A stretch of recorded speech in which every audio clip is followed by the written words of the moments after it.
everyone, this is Fernando doing another video for the Modern Survivalist. In this case, the video is about Pocket EDC.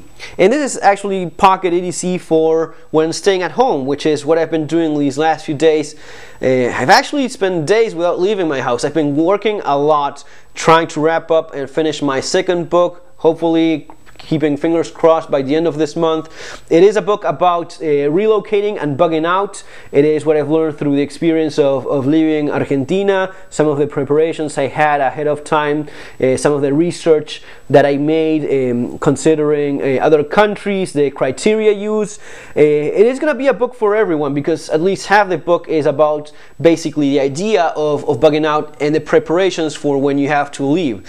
And any halfway serious preparedness plan will include the scenario of bugging out. Sometimes you hear people say, no, I'm gonna be bugging in, that's my plan is bugging in. That works great as long as you can do it. When your house is burning down on you, you have to get out of there or you die. So bugging in is great as long as that's a choice. Once that's no longer a choice, you're basically forced to bug out, and you better have some preparedness, some preparations made ahead of time. That's what I'm gonna be covering in the book as well. So it is gonna be good for everyone. I'll keep you guys posted. I'm actually going to be giving a couple copies away, so hopefully you're subscribed to the channel because that's going to be a requirement, of course. So yes, keep up to date. I'll keep you guys posted on whenever it is that the book is actually available in Amazon. I'm counting on finishing it by the end of this month, and hopefully a week or two later it's going to be available for you guys to buy on Amazon. But I always end up, I find a topic that I just cannot avoid going a little bit further, and it's like an endless rabbit hole if you go that way, especially when it's such a broad topic, thinking of where to go, the different countries and such.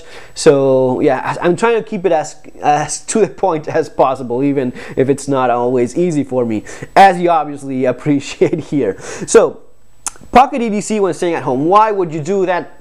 I just got used to it. If I'm wearing pants, I will have some of this stuff with me. If I'm wearing pants, I will have a knife, usually a multi-tool, and some sort of flashlight at least in my pockets.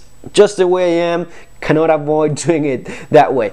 And I've noticed that people that are very serious about self-defense as well, those that have a concealed carry license, it's not just about carrying on the street. People that are serious about self-defense will have their gun on the street. They will have their gun in their holster, in their waist, at home as well, at all times. When they're taking a shower, they will have the gun under the towel, pretty much close to them as well. Is that paranoid? Well, I suppose you'd have to see some of the things some of these guys have seen and live through that, and then maybe you will have a better idea of why it is that some of these people do the things that they do. I think that it is wise. That's what that's the kind of mentality I have myself. And whenever something goes bump in the night, you just don't have a warning. Whenever something goes bump in the night, 99.9% of the time it's nothing. It is that 0.1% when it actually is something. You hear something, you hear a noise, a shuffle, something, and there's someone in the house. In that case, it's what you have on you that counts. So these last few days, I found myself using mostly these things, having these things in my pocket. This is actually what I had in my pockets today, and decided to do the video and just went with what I had.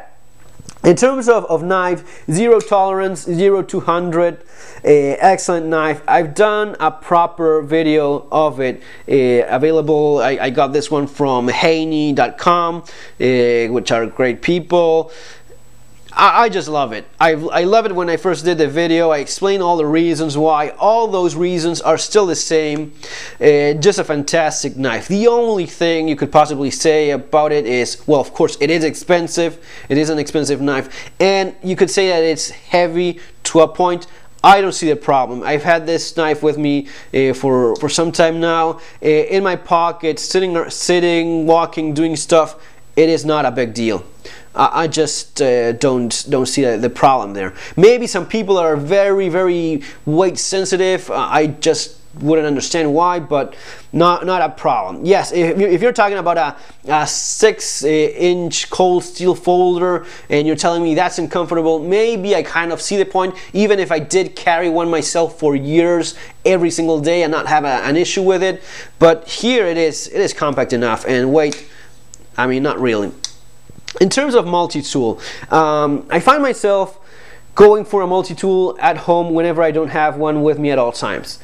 So I find it to be more reasonable to just have it in my pocket with me, and whenever a kid comes and needs a toy repair or a battery change, or the wife asks me to fix something around the house, or I find myself tweaking with something, or doing some do-yourself project in the house, man, it always comes in handy. And if I don't have it in the pocket with me, I find myself looking for it no matter what. So just easier for me to just keep it in my pants at all times and go with that.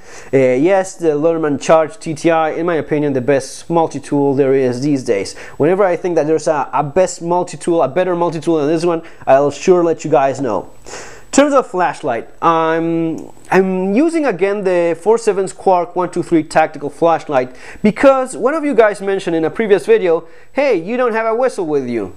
And I thought, well, why is that? I mean, I've been using this flashlight, which is my latest favorite one, the Eagle Tac D25C, which is, it is very bright.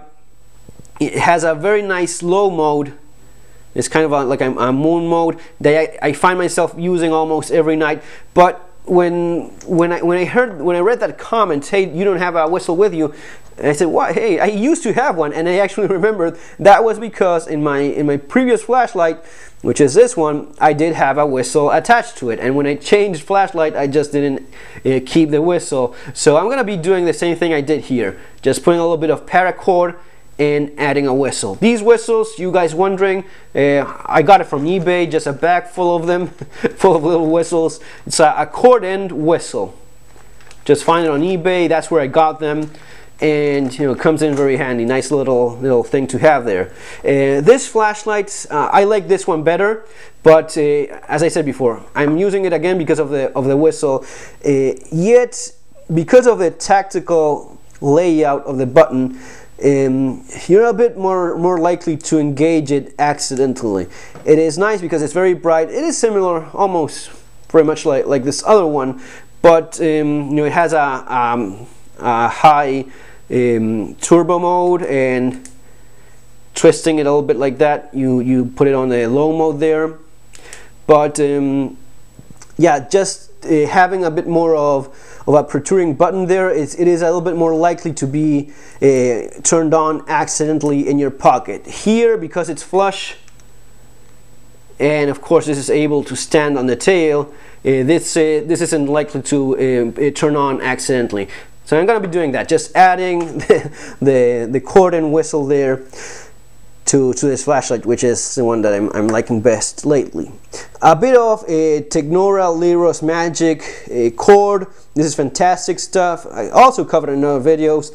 As thin as it is as strong as 550 paracord, which is simply amazing. It's just nice to have a small hank of cord like this. Really takes up no space, and it weighs, for you guys that are sensitive about weight, weighs nothing at all.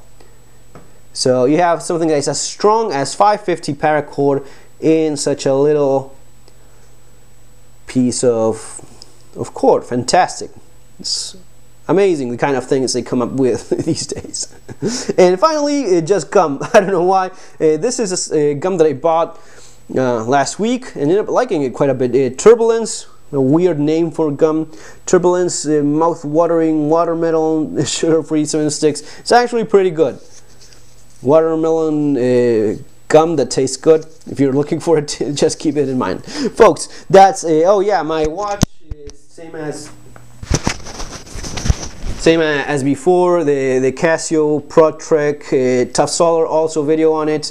Just very nice, functional little watch. Not little, but titanium. It's light, a little bit bulky, but it has lots of those functions that I just like having. Guys, as always, remember to subscribe. Take care. Have a great day. See you on our next video.